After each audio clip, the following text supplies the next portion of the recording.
The snow fell softly that Thursday afternoon in December. Big, gentle flakes that reminded Robert Hayes of his childhood in Vermont. Before life became board meetings and quarterly reports, he sat alone on a park bench, his charcoal coat dusted white. At 53, Robert had built Hayes Technologies from nothing into an empire. But today, none of that mattered. Today was the anniversary. 5 years since Margaret passed. 5 years since his world stopped making sense. The park was nearly empty. Most sensible people were home, warming themselves by fires, preparing dinner. Robert preferred the quiet. The cold numbed more than just his hands. "You look sad, mister."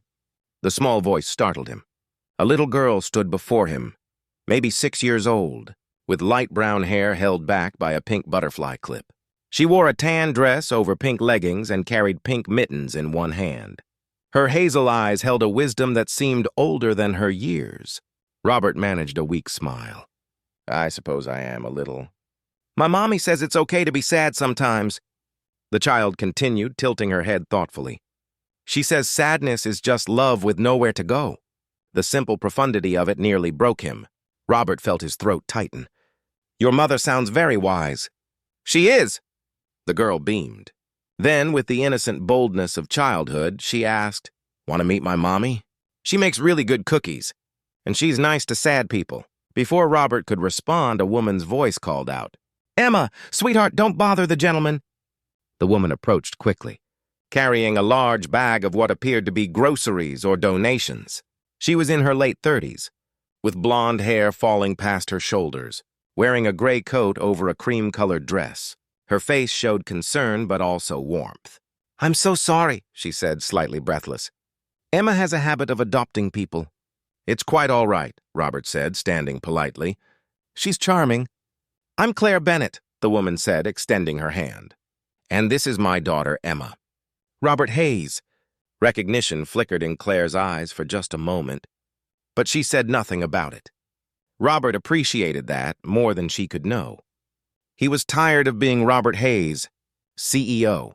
Today, he just wanted to be Robert, a man sitting on a bench in the snow. "Mr. Hayes looks sad, Mommy," Emma announced. "I told him you make good cookies." Claire's expression softened. She looked at Robert with kind eyes that had seen their own share of sorrow. He recognized it immediately. The way grief reshapes us, leaves its signature in the gentle spaces around our eyes and mouth. "Well," Claire said slowly, "I was just heading home. We've been volunteering at the community center. If you'd like, we do have cookies. And it's too cold to sit out here alone." Robert should have declined. He didn't know these people. But something in Emma's hopeful face, in Claire's gentle invitation, made him want to say yes. For the first time in 5 years, he wanted to say yes to something. "I'd like that," he heard himself say. "Very much." Claire's apartment was modest, but filled with warmth. Photos lined the walls, books overflowed from shelves, and the scent of cinnamon lingered in the air. Emma immediately shed her coat and ran to show Robert her drawings on the refrigerator. "That's Mommy," she pointed. "And that's me. And that's Daddy. He lives in heaven now." Robert's heart clenched. He looked at Claire, who was putting the kettle on for tea. She nodded quietly. 3 years ago," she said softly. "Car accident." He was a teacher. David. He would have liked Emma to meet new people, make friends with strangers in parks. She smiled, but it was edged with the particular sadness of someone who's learned to live with loss. "I lost my wife," Robert said. 5 years ago today, cancer." Claire stopped what she was doing. For a long moment, they simply looked at each other. Two people who understood. No platitudes needed. No awkward condolences. Just recognition. "Well then," Claire said finally, "I think we could all use those cookies." They sat at Claire's small kitchen table as the afternoon light faded. Emma chattered about school, about her best friend Sophia, about the cat she wanted to adopt. Robert found himself smiling, really smiling. Claire served chocolate chip cookies, still warm, and tea in mismatched mugs. It was the kind of simple moment Robert had forgotten existed. No agendas, no networking, just people being kind. "Emma told me something today," Robert said. "She said sadness is just love with nowhere to go. Did you really tell her that?" Claire nodded, her fingers wrapped around her mug. "It helped me after David died." To think of it that way, all that love I still had for him, it needed somewhere to go. So I put it into Emma, into volunteering, into small kindnesses. She paused. Into inviting sad strangers in from the cold. I've been putting my love into work, Robert admitted. Building things. Making money. Staying busy. But busy isn't the same as living, is it? No, Claire said gently. It's not. Emma, coloring at the table, looked up. Mommy says Daddy would want us to be happy, not sad forever. Your daddy was right, Robert said, and very lucky to have two such wonderful ladies. As the evening drew on, Robert found himself talking about Margaret. Really talking. About how she'd loved gardening. About her terrible jokes. About how she'd made him promise not to become bitter. I think I broke that promise, he said quietly.